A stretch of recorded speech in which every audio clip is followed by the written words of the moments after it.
वन्दितु सौवसिद्धे धुवमचलमणोवमङ्गदिं पते गोचामि समयपावड विनमो सुध केवली भणिदं नमः समय साराय स्वानुभूत्या चकासते चित्स्वभावाय भावाय सर्वभावांतरचिदे। समय सार जी ग्रंथाधिराज विराजमान हैं। उपाय उपय अधिकार के ऊपर अपनी चर्चा चल रही है। स्यादवाद अधिकार के अंतर्गत ये दो अधिकार है। उपाय उपय अधिकार में वो आचार्य देव यही कहना चाह रहे कि उपाय भी स्वयं से है और उपेय भी स्वयं से। उपाय मतलब साधकपना और उपेय मतलब साध्यपना। साधकपना ये मोक्ष मार्ग है, साध्यपना ये मोक्ष है। मोक्ष कहो, सिद्ध अवस्था कहो, सुख की अवस्था कहो, तो ये सब आज तक जितनों का भी हुआ है स्वयं से हुआ है।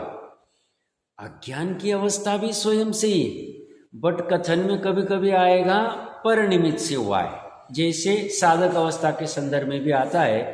बाकी सूक्ष्मता से देखे तो कर्ता कर्म संबंध दो द्रव्य के बीच में है ही नहीं, निमित्त की अपेक्षा से कहने में आता है।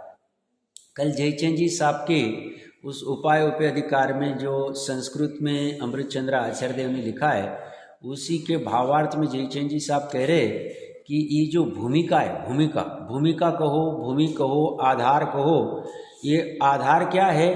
तो ये एकमात्र ज्ञान मात्र वस्तु है।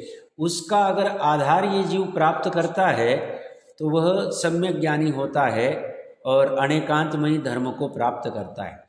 और उससे विपरीत अगर ये जीव अनेकांत धर्म वाले इस एक ज्ञान मात्र वस्तु को अगर प्राप्त नहीं करता है तो सदा अज्ञानी रहता है। सदा ये शब्द बहुत महत्वपूर्ण है, हम उसी पे अभी चर्चा करके फिर आगे की कलश की चर्चा करेंगे। 750 नंबर पेज पे ऊपर से दूसरी लाइन, वहाँ पे देखिए जो सिद्धि भाव के भाजन होते हैं वो तो ज्ञानी की बात कर दी, साधक आदि सिद्धि भाव की, परंतु जिसमें मतलब आत्मा में, ज्ञान मात्र आत्मा में अनेक अंत अर्थात अनेक धर्म, अनंत धर्म गर्भित है, स्वभाव से पड़े हुए है। ऐसे एक ज्ञान मात्र भाव रूप इस भूमि को जो प्राप्त नहीं करते, एक ज्ञान मात्र भाव रूप इस आधार का जो आलंबन नहीं लेते, इसका प्राप्त नहीं करते हैं, वे सदा अज्ञानी रहते हुए, जब तक प्राप्त नहीं करेंगे अज्ञानी रहेंगे। एक ही वस्तु की बात करें, एक ज्ञान मात्र की बात करें, और वो भी एक अपना स्वभाव, ध्रुव स्वभाव, ज्ञान मात्र भाव का स्वरूप से अभवन और पर रूप से भवन देखते हुए ये अज्ञानी जीव क्या करते हैं? जो ज्ञान मात्र अपना भाव है इसका अभवन मतलब इसकी श्रद्धा नहीं करते। अ मतलब नहीं, भवन मतलब या श्रद्धा, इसकी श्रद्धा नहीं करते कि मैं एक ज्ञान मात्र भाव हूँ, अनंत गुणों का पुंज स्थायी द्रव्य हूँ, चैतन्य द्रव्य हूँ, ऐसा अनुभव नहीं करते। और क्या करते हैं? पर रूप से भवन देखते हुए, पर रूप से भवन, पर रूप से श्रद्धा करते हुए, पर रूप से परिणत होते हुए, जानते हुए तथा आचरण करते हुए, पर रूप से जानना आदि मतलब राग द्वेष आदि रूप जानते आदि रूप करते हुए, मिथ्या दृष्टि, मिथ्या ज्ञानी और मिथ्या चारित्री होते हुए, उपाय उपेय भाव से अत्यंत भ्रष्ट होते हुए संसार में परिभ्रमण ही करते। तो संसार में परिभ्रमण का कारण क्या? तो बोलते उपाय उपेय भाव से अत्यंत भ्रष्ट होना। और उपाय उपेय भाव से अत्यंत भ्रष्ट होना मतलब मिथ्या दर्शन, मिथ्या ज्ञान, मिथ्या चारित्र रूप परिणमन करना। और मिथ्या दर्शन, मिथ्या ज्ञान, मिथ्या चारित्र रूप परिणमन करना मतलब क्या? तो ज्ञान मात्र भाव का स्वरूप से अभवन करना और पर रूप से भवन करना, श्रद्धान करना, पर रूप से उसमें लीनता आदि करना, अहम करना, इतना ही बस कारण है और कोई दूसरा कारण इसमें है नहीं। इसके बाद में अमृतचंद्र आचार्य देव ने अनेकों कलश लगा दिए, 5, 7, 10 जितनी भी कलश होंगे, ये इसी उपाय उपेय भाव के समापन के कलश कहे जाते। इसमें 266 नंबर का कलश ये वसंत तिली का छंद है। एक बार इसका पाठ करते भक्तांबर की धुन में।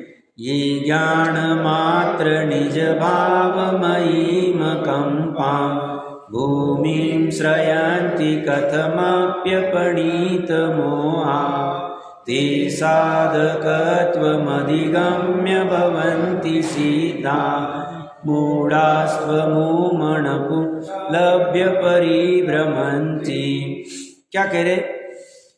ये जो पुरुष कथम अपि अपनीत मोहा, किसी भी प्रकार से जिनका मोह दूर हो गया है, ऐसा होता हुआ ज्ञान मात्र निज भावमयीम अकंपाम भूमि, ज्ञान मात्र निज भाव में अकंप भूमिका का अर्थात ज्ञान मात्र जो अपना भाव उसमें निश्चल भूमिका का श्रयंती आश्रय लेते हुए ते साधकत्व अधिगम्य सिद्धाम भवंती, वे साधकत्व को प्राप्त करके सिद्ध हो जाते हैं।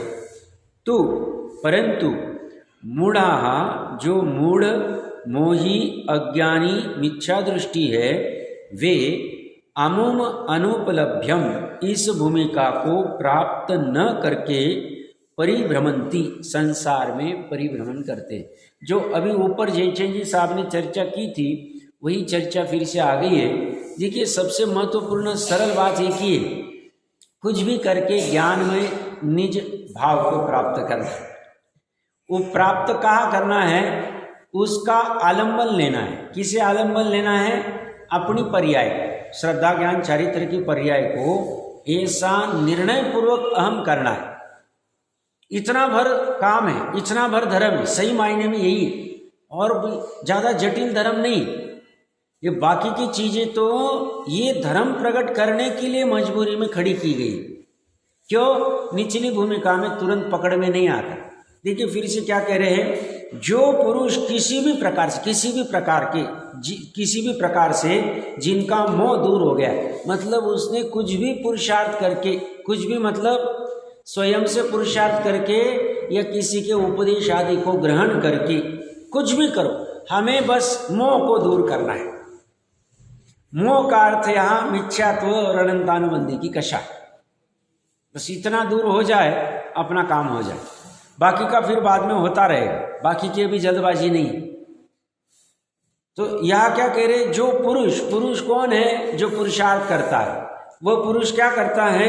किसी भी प्रकार से, अमृतचंद्र देव की भाषा है क्या, मरण आया तो चलेगा एक बार 6 माह के लिए, मरण आया तो कुछ भी हुआ तो चलेगा एक बार, एक मुहूर्त के लिए, एक अंतर मुहूर्त के लिए करके दे। किसी भी प्रकार से करो, क्या करो? जिनका मोह दूर हो गया है, मोह दूर करना ये किसी भी प्रकार से आवश्यक है। और मोह किसके प्रति होता है? परद्रव्य के प्रति होता है। स्वद्रव्य के प्रति को मोह नहीं कहा जाता है, उसे अहम कहा जाता है। अपना वहाँ पे वो अहम अपनत एकत्व कहा जाता है अपने स्वभाव में। और जो परद्रव्य है, जो कभी ये अपने हो नहीं सकते हैं, उसमें जो अपनापन है वो मिथ्या तो मोह आदि जनित है। जिनका मोह दूर हो गया है, ऐसा होता हुआ ज्ञान मात्र निज भाव में अकंप भूमिका का, अकंप स्थान का, अर्थात ज्ञान मात्र जो अपना भाव उसमें निश्चल भूमिका का चलायमान न होते हुए आश्रय लेते। आश्रय किसका लेना है? आज तक जितने भी जीवों ने साधकपना प्रकट किया है और साध्यपना प्रकट किया है, एकमात्र इसी उपाय से। क्या उपाय? ज्ञान मात्र का आश्रय लिया हो और कुछ भी नहीं किया। और ज्ञान मात्र क्या है? तो अपना स्थायी स्वभाव, अपना चैतन्य अनादि निधन ध्रुव ज्ञायक शुद्ध स्वभाव, और कुछ भी नहीं। उसका आलंबन कुछ भी करके लेना, किसी भी प्रकार से। मोह दूर करना ये नकारात्मक बात होगी कि हमने मोह का नाश कर दिया, और मोह का नाश करके करेंगे क्या? तो हमने अपने ज्ञान मात्र भाव को निश्चलता से ग्रहण किया। ज्ञान मात्र भाव को निश्चलता से ग्रहण करेंगे चलायमान न होते हुए, तो मोह दूर हो जाएगा। मोह को दूर करेंगे यथार्थ रूप में, तो निश्चलता से अपना ज्ञान मात्र भाव ग्रहण हो जाए। दोनों में से एक ही बात होता है कि एक काम करो सब हो जाए। काम एक ही करना है, ज्ञान मात्र भाव को ग्रहण कर। मोह को हम एक एक मोह को दूर नहीं कर सकते। मुझे मोह दूर करना है, ये विकल्प भी मोह है। क्यों? मोह ये पर्याय, मैं पर्याय को दूर कर सकता हूं, भ्रम है। मोह को दूर करना ही नहीं, हमें ज्ञान मात्र भाव को ग्रहण करना है, मोह दूर हो जाए। उपाय तो यही, उपाय यही। क्या कह रहे? देखिए, ज्ञान मात्र निज भाव में अकंप भूमिका, वो स्थान कैसा है ज्ञान मात्र भाव वाला? 750 नंबर पेज पे श्लोकार की तीसरी लाइन। तो ज्ञान मात्र भाव कैसा है? वो अकंप भूमिका वाला है, कंपायमान नहीं होता है, स्थिर अड़िग रहता है। कुछ भी हो जाए, छठवां काल आ जावे, पांचवा काल आ जावे, कितना भी प्रलय आ जावे, कुछ भी, ये कंपायमान नहीं होता, ये अस्थिर नहीं होता है, ये चलायमान नहीं होता है, अड़िग रहता है। ऐसे ज्ञान मात्र अड़िग भूमिका का, स्थिर भूमिका, ये अपनी जो भूमि है, ये भूमि भूकंप आदि आ जावे तो इतर बितर हो जाती है, ऊपर नीचे हो जाते हैं, गड्ढे कुछ भी हो सकता है। प्रलय आदि आ जावे तो कम ज़्यादा कुछ भी हो सकता है। यहाँ ऐसा कुछ भी नहीं हो, ये कंपायमान नहीं होती ये भूमि, ये परमानेंट रहती है। छठवें काल में जब वर्णन कभी पड़ा होगा, छठवें काल लगने के पहले 49 दिन तक अनेक प्रकार के वायु आदि, पवन, जल आदि बहुत सारी चीज़ें होती है। और छठवें काल में नदियाँ आदि भी सिकुड़ जाती है, एकदम नाली की जैसी हो जाती, बहुत सारी चीज़ें होती, भूमि में बहुत सारा चेंजेस आ जाता है। तो ये वाली भूमि जो पुद्गल की, इसमें तो बदलाव आ सकता है। ये जो अपनी ज्ञान मात्र भूमि है, ये अपना ज्ञान मात्र स्वभाव है, ये ज्ञान मात्र स्थान है, अपना अनादि निधन ध्रुव स्वभाव है, ये अकंप रहता। ऐसे अकंप भूमिका का जो आलंबन लेता है, जो लक्ष्य करता है, निश्चलता से ग्रहण करता है, उसे वो प्राप्त हो जाता है। तो ज्ञान मात्र निज भाव में, निज शब्द भी महत्वपूर्ण है। दूसरे का ज्ञान मात्र मुझे कुछ काम का नहीं, मेरे गुरु का ध्रुव मुझे कुछ काम का नहीं, पंच परमेष्टि का गुरु ध्रुव मुझे कुछ काम का नहीं, ज्ञान मात्र भाव मेरे काम का नहीं। मुझे जब जब मेरा यथार्थ कल्याण करना है, मुझे मेरे निज भाव को, ज्ञान मात्र निज भाव को ही ग्रहण करना पड़ेगा। ज्ञान मात्र निज भाव में अकंप भूमिका का ग्रहण करना पड़ेगा। कितना सरल उपाय, सरल उपाय, कठिन लगता है, क्यों? अनादि से कभी किया नहीं, बट बने रहेंगे, डटे रहेंगे तो हो जाएगा, काम हो जाएगा। अशक्य नहीं, पंचम काल में भी अशक्य नहीं, शक्य। हाँ, ये बात नक्की है, ज्ञानी जीव कहते हैं पंचम काल में सम्यक दर्शन प्राप्त करना भी चतुर्थ काल में केवल ज्ञान प्राप्त करने जैसे। चतुर्थ काल में केवल ज्ञान प्राप्त कर सकते हैं। ईश्वर कठिन, कठिन क्यों है? क्योंकि उपयोग इतना उलझ गया है और वो स्थिर होके उसको लाना कठिन लगता है। तो ये कह रहे ज्ञान मात्र निज भाव में अकंप भूमिका का आश्रय लेते हुए, ये पर्याय को आश्रय लेना पड़ता है। पर्याय बिना आश्रय के रह नहीं पाती, या तो पर का आश्रय लेगी या तो स्व का लेगी। पर का लेगी तो संसार, दुख, कर्म बंधन आदि है, और स्व का आश्रय लेगी तो सुख, मोक्ष, मोक्ष मार्ग आदि आदि, वहाँ कर्म बंधन आदि होते नहीं। तो इसने क्या किया, ये जीव ने, इसने ज्ञान मात्र निज भाव में अकंप भूमिका का आश्रय लेते हुए वे साधकत्व को प्राप्त करके सिद्ध हो जाए। साधकत्व प्राप्त करने का उपाय 2 लाइन में आ गया है। ज्ञान मात्र भाव को, निज भाव को आश्रय करना, जो अकंप भूमिका है उसको प्राप्त करना, बस इतना ही उपाय। यह आ गया, पूरा आ गया इसमें सोल्यूशन। इससे साधकत्व मतलब सम्यक दर्शन हो गया, और साधकत्व को प्राप्त करके सिद्ध हो जाते। सिद्ध जब जब होंगे, साधक होके होंगे, और साधक कब होंगे? जब ज्ञान मात्र निज भाव में अकंप भूमिका का आश्रय करेंगे। आश्रय कैसे करना साहब? लौकिक में अपने को समझाना पड़ता है आश्रय करना। लौकिक में हमें जब लगता है हमारे मित्र आदि का आश्रय लेते, भैया थोड़ा व्यापार में मदद कर देना, ये कर देना, कुछ ना कुछ चलता रहता, हम एक दूसरे का आश्रय लेते ही रहते भूमिका अनुसार, उसमें सिखाना नहीं पड़ता। इसमें भी सिखाने की जरूरत नहीं, आश्रय लेने के लिए बस उपयोग को मर्यादा में लेके आ जाओ और स्वभाव सम्मुख लेके जाओ। स्वभाव, उसके पहले आश्रय करने के पहले ज्ञान मात्र भाव का निर्णय होगा। ये ज्ञान मात्र भाव है कैसा, जिसकी इचरी महिमा गाई जा रही है, 415 गाथा है, इतने सारे कलश, अभी 266वां कलश चल रहे और 2 5 7 कलश जो भी 10 होंगे उतने लगा दिए उन्होंने, बस इसी बात को दोहराने के लिए। तो ये वस्तु कैसी होगी इसका वो निर्णय करता है, ज्ञान करता है, विचार करता है। वो किसी ने, इन्होंने कह दिया इसलिए मैं मानूंगा तो उससे मेरा काम नहीं होगा, ये जो कह रहे हैं वही मेरे भाव भाषण में, जानने में, निर्णय में आ जावे तो मेरा काम हो जाए, नहीं तो मेरा काम नहीं होगा। अनंतों का इसी से काम हुआ है और आगे भी इसी का ही होगा, इसी से ही होगा, दूसरा कोई उपाय नहीं इसमें। तो ये कह रहे हैं ये साधकत्व को प्राप्त करके, साधकत्व को प्राप्त करके मतलब मोक्ष मार्ग को प्राप्त करके फिर सिद्ध हो जाते हैं, मतलब अर्धपुद्गल परावर्तन काल में मोक्ष को प्राप्त कर लेते हैं पूर्णता का।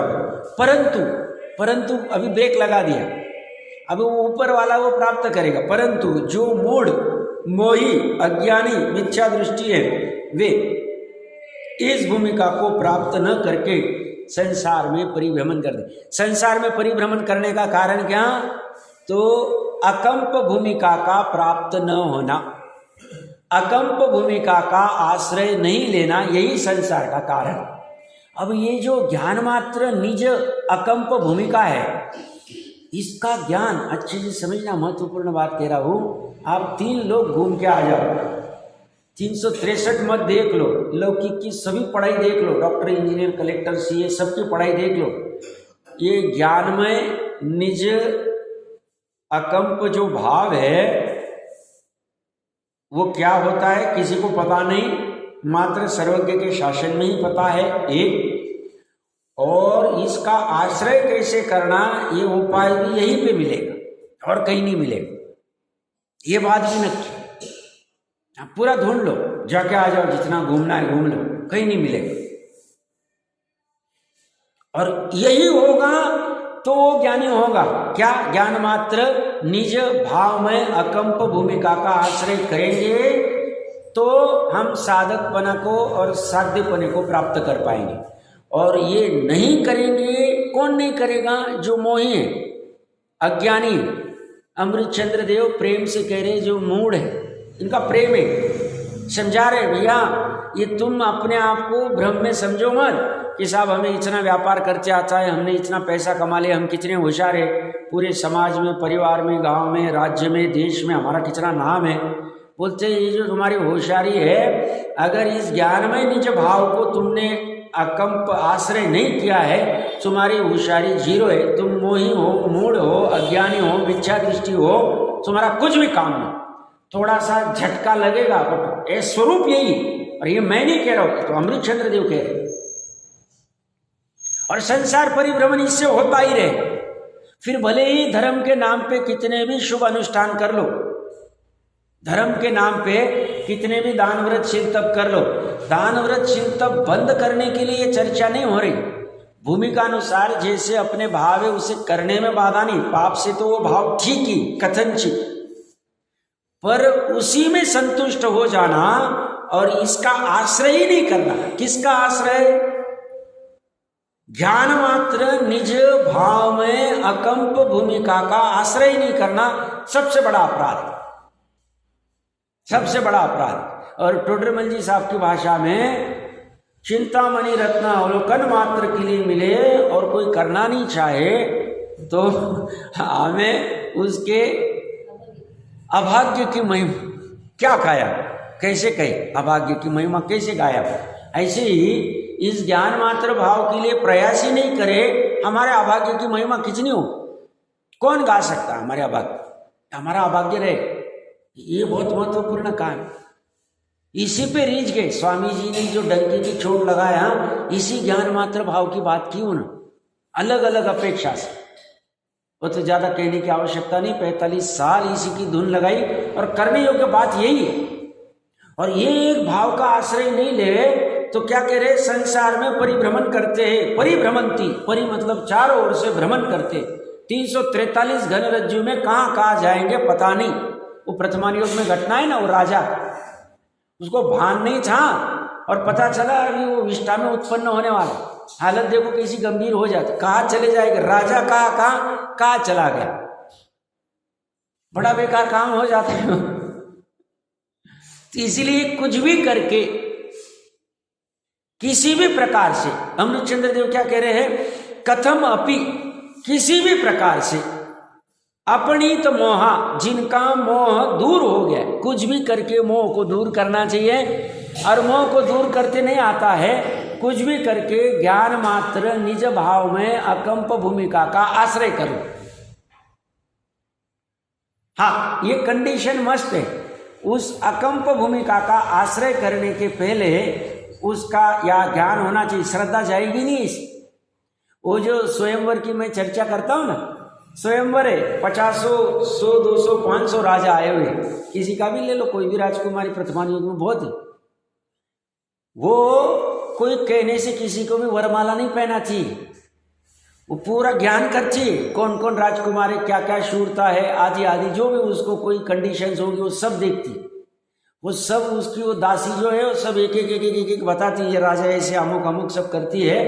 और फिर उसकी श्रद्धा जिसे वरमाला पहनाना चाहती है उसे वरमाला पहना देती। ऐसी श्रद्धा, ऐसे ही उस आश्रय करेगी नहीं उस निज भाव का, उस अकंप भूमिका का, उस ज्ञान मात्र का, किसी के कहने से करेगी नहीं। वो कहती है ज्ञान की परिणति में, मति श्रुत ज्ञान में तुम निर्णय करो ऐसी अकंप भूमि है या नहीं है, और है तो मैं 2 मिनट में कर दूंगी उसका आश्रय, समय नहीं लगे, 2 मिनट तो बहुत ज्यादा कह दी, कुछ ही पलों में उसका आश्रय हो जाए, बस निर्णय करो उसका। उसी को कल परसों में कह रहा था देशनालब्धि कहते, देशनालब्धि, उसमें वो निर्णय करके वो आलम्बन लेते। इतना महत्वपूर्ण जी भाव है। तो बाहर में जो धुन चल रही ना, हमें बहुत एजुकेशन, पढ़ाई, व्यापार, धन आदि, वो भूमिका अनुसार क्या करना, साथ में इसको मत भूलना। ये नहीं करेंगे तो अनंत संसार परिभ्रमण ये अपने मन से नहीं करे अमृतचंद्र देव, वो ऊपर से ही ले रहे, वो कुंद देव से ही लिया, और कुंद कह रहे केवली शुद्ध केवली भणगम, वहां से ले रहा हूं मैं, अपना मन का कुछ नहीं कह रहा हूं। तो बात तो ऐसी, तो स्वयं के लिए भी ये ध्यान रखना है कि हमें इसका कुछ भी करके आलम्बन लेना है, ये अवसर खोने योग्य नहीं, दाव चूकने योग्य नहीं।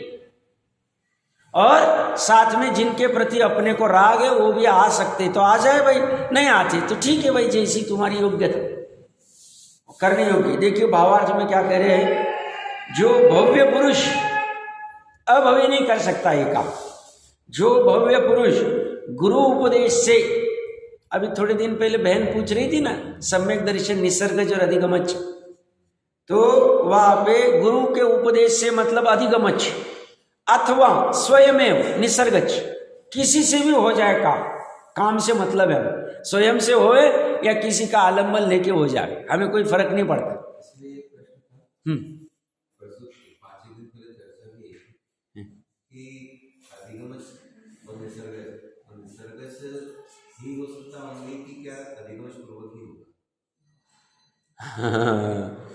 सम्यक दर्शन अनादि मिथ्या दृष्टि है और पहली बार उसको सम्यक दर्शन हो रहा है, तो देखिए देशनालब्धि तो होती है, देशनालब्धि तो होती है।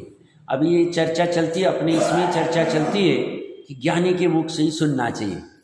मेरे ख्याल से नियम सार जी की 66वीं गाथा या 54वीं गाथा कुछ होनी चाहिए, इसमें बहुत तांडव चलता है। बट ऐसा है नहीं कि भाई पूर्व भाव में तो भी कहीं तो भी किसी के मुख से, ज्ञानी के मुख से सुना मुझे, यथार्थ वस्तु स्वरूप सुनना जरूरी है, भले मिथ्या दृष्टि के मुख से सुनो जैसा स्वरूप, बाकी ग्रहण और धारण जो करेगा। देशनालब्धि क्या है, सिर्फ सुनना नहीं, देशनालब्धि धारण करना है। सुना तो सम्यक दृष्टि के आदिनाथ जी के मुंह से मारिश ने सुना तो था, बट धारण ही नहीं किया तो देशनालब्धि कहां हुई? तो वो सम्यक दृष्टि भी रहे, आदिनाथ भगवान जैसी भी रहे या कोई भी रहे, बट हम धारण नहीं कर रहे तो काम ही नहीं होगा, क्योंकि काम तो उपाय उपय भाव क्या कह रहा है, स्वयं से स्वयं में होता है। तो एकदम सूक्ष्मता से देखे तो पूर्व भूमि भी आवश्यक है, अधिगमच पूर्व की होता है, अभी बात न थी, ये बात नहीं। अगर ऐसा रहता था तो तत्वार सूत्र जी में सूत्र फिर अलग रहता था, मात्र अधिगमच और निसर्गज नहीं रहता था, उसमें कुछ तो भी। और टीकाकार भी, टीका देख लो आप, अगर जेन्यून टीका है सर्वार सिद्धि आदि की या बाकी के, वह कभी भी ऐसा नहीं लिखा रहेगा कि निसर्गज भी भले होगा तो पूर्व भाव में कहीं ना कहीं देश ना सुननी चाहिए, ज्ञानी के मुख से सुननी चाहिए, फलाना होना चाहिए, कुछ भी आवश्यक। स्वाधीनता है, गजब स्वाधीन, गजब स्वाधीन। निमित्त रूप में हमने कर्म को रख दिया है ना, कर्म का उपशम होगा ना, हमें अंतरंग निमित्त से मतलब है, बाहर का निमित्त का कुछ लेना ही नहीं, हमें कुछ भी नहीं लेना, कोई आवश्यकता ही नहीं। यही तो स्वाधीनता की पराकाष्ठा है, पराकाष्ठा कह रहा हूं, समझना चाहिए। अच्छा प्रश्न है आपका कि भाई निसर्गज भी जो प्रकरण क्या चल रहा है, ये कह रहे गुरु के उपदेश से तुम उसका आश्रय करो, मतलब सम्यक दर्शन करो, आश्रय करो मतलब सम्यक दर्शन करो, सम्यक ज्ञान करो, एक ही साथ हो जाएगा, या फिर स्वयं में करो। प्रश्न इनका है भाई अनादिकाल से संसार में, चलो अभी जब हमने सम्यक दर्शन प्राप्त किया तो स्वयं कर लिया, ठीक है, कोई था नहीं। टोडरमल जी साहब ने भी लिया है 7वें अधिकार में, सम्यक तो सन्मुख मिथ्या दृष्टि के प्रकरण में ले लेना कि भाई वो सब ऐसी परीक्षा आदि करता है, सम्यक दर्शन हुआ तो ठीक है, नहीं हुआ इस भाव में तो आगे कहीं तिर्यंच आदि भाव में कोई निमित्त भी नहीं हुआ बाहर में, फिर भी सम्यक दर्शन कर लेता है, ये उन्होंने वहां लिया है। अब प्रश्न इनका ये है कि कहीं ना कहीं पूर्व भाव में कहीं ना कहीं कुछ ना कुछ ऐसा सुनना होना चाहिए या कुछ देशना आनी चाहिए, तो एक तो ज्ञानी के मुख से ही चाहिए, अभी बात न थी, वो तो आधीनता नहीं। अब पूर्व भाव में कहीं ना कहीं ज्ञान आदि होना चाहिए, तो ज्ञान तो निरंतर चल ही रहा है, निगोद अवस्था से बाहर आए, निगोद में भी तो ज्ञान चल ही रहा है, निगोद से बाहर आए, इसी को तो बनारसी दास जी ने गर्भित शुद्धता लिया। बनारसी दास जी ने परमार्थ वचनिका पढ़ लेनी चाहिए, मोक्ष मार्ग प्रकाशक के पीछे, वह 2 प्रकार की गर्भित शुद्धता ली। श्रद्धा की गर्भित शुद्धता नहीं ली उन्होंने, एक ज्ञान की गर्भित शुद्धता ली, एक चारित्र की गर्भित शुद्धता ली। चारित्र की गर्भित शुद्धता में वो नित्य निगोद का उदाहरण दे रहे, वह कह रहे नित्य निगोद से वो बाहर निकला है, कैसे निकला, बाकी क्यों नहीं निकल पाए, वो कैसे निकला, तो बोले उसकी चारित्र की गर्भित शुद्धता मानो, अभी ग्रंथि वेद नहीं हुई, सम्यक दर्शन नहीं हुआ, नित्य निगोद है, अनादि से नित्य निगोद में ही, और वो बाहर निकल रहा है, 608 जीव में उसने नंबर लगा ली, कैसे निकला, वो चारित्र की गर्भित शुद्धता है, वो उसको कौन उपदेश देने गया, तुम चाहे उसके परिणाम स्वयं से ऐसे कुछ हुए कि जिससे वो बाहर निकल गए 608 जी, बाकी अनंत जी वही पड़े हुए। एक और ज्ञान की गर्भित शुद्धता क्या ली, तो अभी सम्यक दर्शन नहीं हुआ, बट वो विचार करता है ये धन पुत्र आदि सब नश्वर है, संयोग है, क्षणिक है, अभी सम्यक दर्शन नहीं हुआ है, बट ज्ञान में निर्णय चल रहा है, देशनालब्धि के लेवल पे होता है। सही मायने में 5 लब्धियां अंतर्मुहूर्त में पूरी हो जाती, ऐसा ही स्वरूप अंतर्मुहूर्त में हो जाता, 5 लब्धियां, उसमें देशना का भी ग्रहण हो जाता है। अभी आपका प्रश्न फिर भी बना रहेगा कि भाई कहीं ना कहीं कुछ ना कुछ, भले ही उसने शास्त्र पढ़े होंगे पूर्व भाव में कहीं ना कहीं, या किसी ने भले मिथ्या दृष्टि हो उसने कुछ उपदेश दिया होगा और फिर बाद में हुआ होगा, तो बाधा नहीं ना होवे, तो हमें कोई बाधा नहीं, बट ज्ञानी के मुख से कोई कह रहा है हमें उसमें बाधा है, फिर पराधीनता हो जाएगी। उपदेश यथार्थ होना चाहिए, वो निमित्त रूप में रहे बाहर में, तो हमें कोई प्रॉब्लम नहीं, 6 द्रव्य 7 तत्व आदि आदि का, उसमें कोई बाधा नहीं। जब भी सम्यक दर्शन होगा तो वो उपदेश कार्यकारी यथार्थ रहेगा या नहीं रहेगा? नहीं रहे, कैसे नहीं रहेगा? प्राग भाव प्रध्वंसा भाव क्या कह रहा है? प्राग भाव प्रध्वंसा भाव क्या करें? अभी जो सम्यक दर्शन की पर्याय हुई है, हम कह रहे ये सम्यक दर्शन की पर्याय में निमित्त रूप से तो भी साहब वो पूर्व भोग की पर्याय ले लो ना, जिसमें हमने ज्ञान ग्रहण किया था, शास्त्र पढ़े थे, किसी से उपदेश लिया था 6 द्रव्य 7 तत्व का, देवगुरु शास्त्र आपा पर का नहीं चाहिए। हम कह रहे प्राग भाव क्या कह रहे? वर्तमान पर्याय का भूतकाल की पर्याय में अभाव है। पर्याय की स्वतंत्रता है, पर्याय की स्वतंत्रता है, स्वाधीनता। पर्याय किसी पे डिपेंड नहीं, किसी पे डिपेंड नहीं। कहने में आता है आधार रूप से द्रव्य के ऊपर डिपेंड है, कहने की बात है। द्रव्य पर्याय का कुछ कर नहीं सकता है, पर्याय द्रव्य का कुछ नहीं कर सकते। एक ही मतलब जो पर्याय द्रव्य में हो रही उस द्रव्य की बात कर रहा हूं मैं, दूसरे द्रव्य की बात ही नहीं कर रहा हूं। क्यों? 320वीं गाथा की टीका में लिया ना जैसे आचार्य देव ने कि मोक्ष किसकी वजह से होता है? अगर त्रिकाली ध्रुव आत्मा की वजह से हो रहा था तो त्रिकाली ध्रुव आत्मा अनादि से करवा क्यों नहीं रहा मोक्ष? वो जो सम्यक दर्शन की पर्याय उत्पन्न हुई है उससे मोक्ष मार्ग चालू हुआ है। उत्पत्ति की अपेक्षा से कौन कारण है? वो पर्याय कारण है। उस पर्याय ने आश्रय लिया किसका? त्रिकाली का। त्रिकाली ने आश्रय करवाया नहीं उस पर्याय को कि आजा भाई तू मेरे पास आ जा। अगर त्रिकाली कर सकता तो आज तक क्यों नहीं करवाया उसने? त्रिकाली मतलब द्रव्य हो गया, अंश हो गया, अनंत गुण और उसका समरूप द्रव्य, वो भी नहीं करवा सकता तो पर्याय की स्वाधीनता खड़ी हो गई ना। पर्याय पराधीन नहीं, पूर्व की पर्याय से भी नहीं, एक पर्याय का दूसरी पर्याय में अभाव, प्राग भाव प्रध्वंसा भाव। अति सूक्ष्मता में जाना पड़ेगा उसके लिए। स्थूल में तो अपने को लगेगा नहीं नहीं साहब ये तो कुछ ना कुछ तो मानना ही पड़ेगा, निमित्त वाले रहते सब, तो वैसा नहीं। हाँ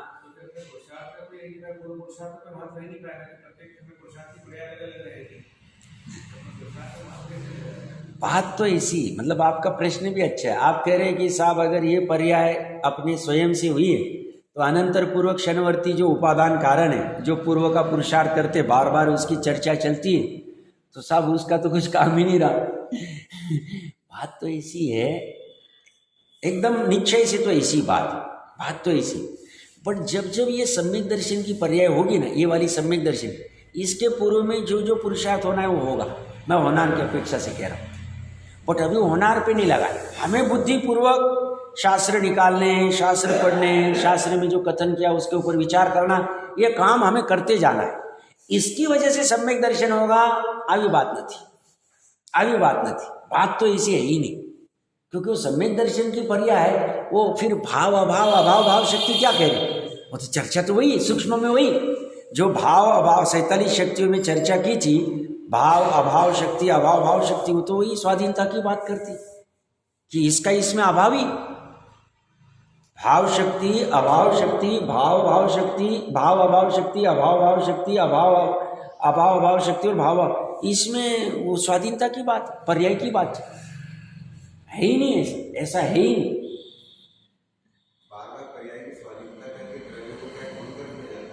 नहीं, उसे ये समझाया ना भैया, पर्याय भले ही स्वाधीन है, बट स्वाधीनता से तू वृक्षंकल वृत्ति करेगी और पर तरफ जाएगी तो तेरा अनंत संसार है, तू मुड़ी रहेगी। पर्याय को समझा रहे, एक ज्ञान मति ज्ञान श्रुत ज्ञान की पर्याय को ही समझा रहे ना। हम जो पढ़ रहे मति श्रुत ज्ञान के पर्याय में पढ़ रहे, ज्ञान गुण तो कुछ पढ़ नहीं रहा है, चर्चा सुन नहीं रहा है। ज्ञान गुण को सुनने की कोई आवश्यकता नहीं, गुण की बात कर रहा हूं। ये कर कौन रहा है? पर्याय। उस पर्याय को, ज्ञान की पर्याय को ही समझा रहे। भाई पर्याय तू स्वाधीन है, तू आधार रूप से तू कहीं हवा में होती नहीं है, द्रव्य में होती है, ठीक है आधार रूप से, बट ऐसा होते हुए भी तू स्वाधीन है। बट तू स्वाधीनता में तू पर का लक्ष्य करेगी तो राग द्वेष होगा, अनंत संसार होगा, संसार में भ्रमेगी। और तू स्वद्रव्य का आश्रय करेगी। कौन सा स्वद्रव्य? जो ज्ञान मात्र निज भाव में अकंप भूमिका वाला, तो तू सुखी हो जाए। तुझे सुख चाहिए, तुझे दुख अच्छा नहीं लगता है, तो ये काम कर ले, आश्रय ले ले उसका आश्रय कर ले, मतलब उसमें हो जा। ये पर्याय को करना है, स्वयं सुखी होने के लिए काम चल रहा है पूरा। पर्याय कथनचित स्वाधीन है, कथनचित पराधीन है। स्यादवादी है, कथनचित स्वाधीन मतलब प्राग भाव प्रध्वंसा भाव करेंगे, और कथनचित पराधीन है मतलब वो द्रव्य के आधार से होती, अपना उसका अस्तित्व नहीं, एक समय की पर्याय का कुछ अलग अस्तित्व नहीं, इसलिए कह देते ऐसा बात ऐसी। तो यह प्रकरण क्या चल रहा था भावार्थ में, जो भव्य पुरुष गुरु के उपदेश से अथवा स्वयमेव काल लब्धि को प्राप्त करके, अभी जैसे स्वामी जी ने, उनको समयसार ग्रंथ मिला, बराबर, स्वामी जी को किसने पढ़ाया, समयसार किसने पढ़ाया उनको, एक, उनको मोक्ष मार्ग प्रकाशित किसने पढ़ाया, दो। अच्छा, स्वामी जी को पीछे का कोई बैकग्राउंड नहीं, कोई पढ़ाने वाला नहीं, स्वयं ने पढ़ा। अब कोई कहेगा साहब पूर्वभव में उन्होंने कही, इसलिए क्या होगा, स्थूल कथन, उपचार का कथन, क्यों, अगर मेरी अब की समयसार ज्ञान करने की अभी की पर्याय पूर्व पर्याय पे डिपेंड होगी तो प्राग भाव प्रध्वंसा भाव तो कुछ काम का ही नहीं। उपचार से कहने में आएगा कि वो संस्कार बने रहते, उपचार का कथन, उपचार। बाकी तो अभी का जो हम ग्रहण कर रहे हैं स्वयं से कर रहे हैं। उपचार मानना ये भी तो सत्यार्थ है। हाँ, उपचार को उपचार मानना ही चाहिए, हाँ, उसमें कोई बात नहीं, उपचार उपचार ही। निषेध थोड़ी करते, हम तो निषेध करते ही नहीं, हम तो गौण करते। हमें जब काम करना रहता है तो उपचार को गौण कर देंगे, हम उसका निषेध नहीं करें। किसी को किसी में मिला के व्यवहार की तो स्थापना की गई ना, तो हम निषेध नहीं करेंगे उसका, तो बात रहेगी। तो स्वामी जी को किसने करवाया, स्वयं ने करवाया, स्वयं ने ग्रहण, उसमें कोई बाधा नहीं। और स्वामी जी को कोई ग्रहण करा सकता है दूसरा, तो स्वामी जी को संस्कृत प्राकृत भी सिखा रहे, बट बोला ये अपना काम नहीं, छोड़ो, बंद करो, नहीं उलझे उसमें। कई चर्चा में आया ना, उनको सिखाने के लिए कोई टीचर भी रखा, अब वो टीचर सिखा सकता तो सिखा क्यों नहीं पाए, उन्होंने बोला बंद करो भाई, हमें नहीं करना है, हम अपना वही कर लेंगे, इससे काम हो जाएगा, हमें उलझना नहीं। क्या कारण, और स्वयं भी सीख सकते थे उपादान से, तो उस समय योग्यता थी ही नहीं सीख पा रहे संस्कृत प्राकृत, हो सकता है, कोई बाधा नहीं इसमें, व्याकरण आदि में हम नहीं उलझना है, हमें इसमें काम हो जाएगा ऐसे। तो ये कह रहे हैं गुरु के उपदेश से अथवा स्वयं काल लब्धि को प्राप्त करके, काल लब्धि निमित्त रूप में 5 समय में से उसको प्राप्त करके मिथ्यात्व से रहित होकर ज्ञान मात्र अपने स्वरूप को प्राप्त करते हैं, उसका आश्रय लेते हैं, आलम्बन लेते हैं, वे साधक होते हुए सिद्ध हो जाते हैं। परंतु जो ज्ञान मात्र निज को प्राप्त नहीं करते, वे संसार में परिभ्रमण करते हैं। संसार परिभ्रमण का कारण क्या, तो ज्ञान मात्र निज को प्राप्त नहीं करना। और मोक्ष मार्ग और मोक्ष की प्राप्ति का कारण क्या, तो ज्ञान मात्र भाव को प्राप्त करना, आश्रय करना, बस इतना ही का, बस और कुछ भी कारण, बस ये सम्य के कारण स्वरूप ऐसा ही। और ज्ञान मात्र भाव एक ही है, पूरे 3 लोक, गजब। मतलब अभी आकुलता नहीं, जैसे सामान्य आकुलता होती है कि भाई घर पे अगर भोजन बनाए और 2-5 पकवान बनाए और अपने को सब अच्छे लगते तो आकुलता होती, ये खाए कि ये खाए कि ये खाए कि ये खाए, आकुलता होती। क्यों, एक से ज्यादा रहे तो आकुलता होती, यह आकुलता ही नहीं, या एकमात्र भाव, पूरे 3 लोक में एकमात्र भाव, और कुछ भी नहीं हो। तो ये चर्चा अपनी चली। अभी आगे का कलश बहुत गजब का है, समन्वय करने वाला कलश। क्या कहेंगे इसमें, जो ज्ञाननय और क्रियानय दोनों का समन्वय करते हैं वो ज्ञानी, और जो मात्र ज्ञाननय को ऊर्ध्व करते हैं या मात्र क्रियानय को करते हैं दोनों अज्ञानी। दोनों की चर्चा चलेगी। ये भी वसंतरी का छंद है 267 नंबर का, एक बार पाठ करते हैं। साद्वाद कौशल सुनीचल संयमाभ्याम यो भावयत्यरस्वमिवोपयुक्तं ज्ञान क्रियानय परस्पर तीव्र मैत्री पात्रीकृत श्रयति भूमिनियाम स एकम। ये क्या कह रहे हैं, देखिए श्लोकार्थ में, यह जो पुरुष शादवाद कौशल सुनिच्छल संयमाभ्याम, शादवाद में प्रवीणता तथा राग आदि अशुद्ध परिणति के त्याग रूप सुनिश्चल संयम, इन दोनों के द्वारा यह उपयुक्तम, अपने में उपयुक्त रहता हुआ, अर्थात अपने ज्ञान स्वरूप आत्मा में उपयोग को लगाता हुआ, अहम अहम स्वम भावयति, प्रतिदिन अपने को भाता है, निरंतर अपने आत्मा की भावना करता है।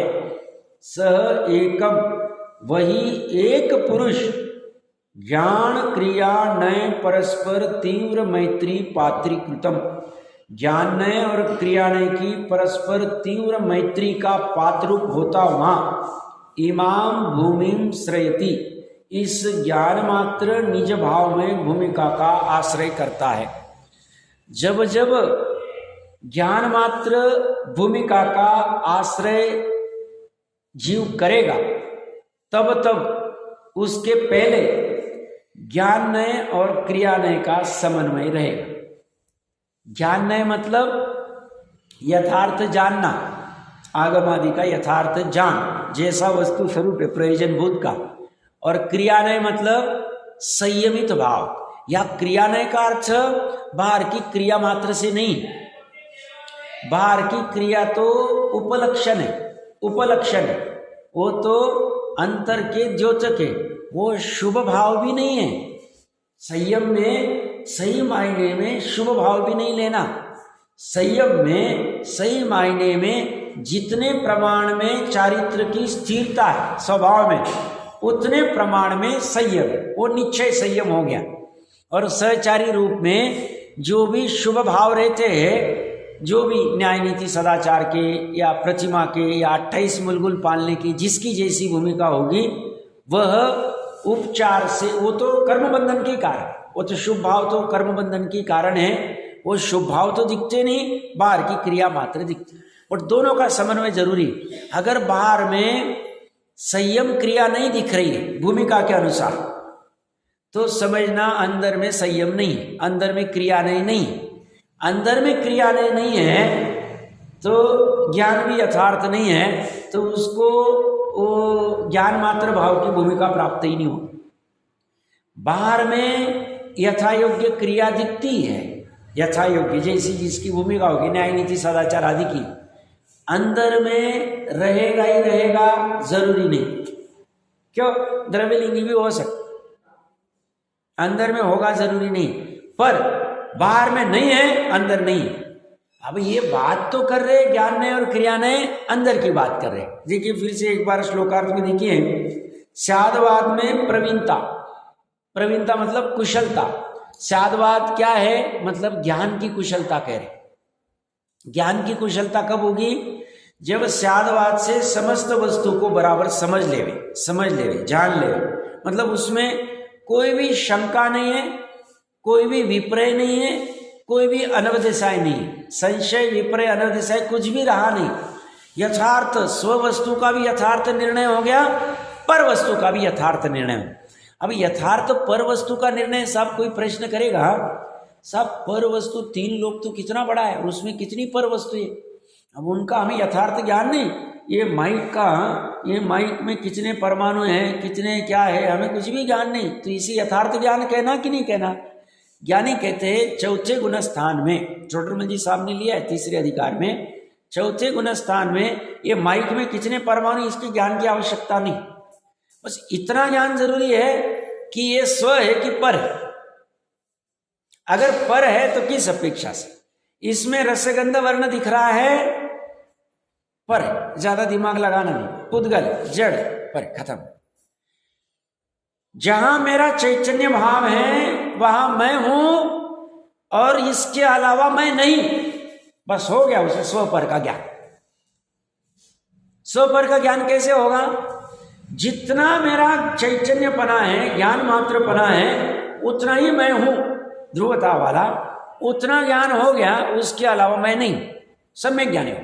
फिर उसमें एक एक नहीं कि इसकी डिजाइन कितना है, कितना सेंटीमीटर है, कितना मिलीमीटर है, ज्ञान की जरूरत, केवल ज्ञान होगा तब हो जाए। फिर बिना काउंट किए भी हो जाएगा कि ये 10 सेंटीमीटर है, ये 50 सेंटीमीटर, इसे हमें कुछ नहीं लेना। हमें बस ये पर है, इससे हमारा प्रयोजन सदेगा नहीं, हमारा काम हो गया। तो ये स्यादवाद वाला जो जीव होता है, ये कैसे प्रवीण होता है? प्रयोजन भूत में इतना करके हो जाए। इस स्व को स्व, पर को पर, हे को हे, उपादेय को उपादेय, ऐसा जानना।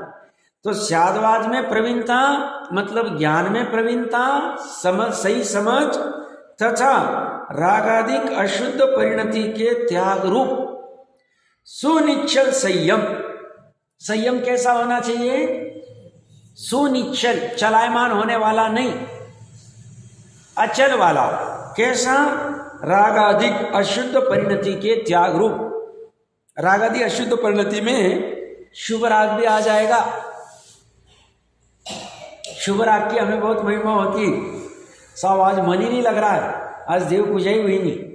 भूमिका अनुसार देव पूजा करनी चाहिए, मैं उसके अगेंस्ट में नहीं, बट देव पूजा नहीं की तो मैंने धर्म नहीं किया, ऐसी मान्यता गड़बड़। जिसकी दर्शन प्रतिमाएं 8 मूलगुण पालने की और 6 आवश्यक पालने की बात है, वो तो बिना देव दर्शन के आहार करेगा ही नहीं, ये बात नक्की चरणानुयोग की अपेक्षा से।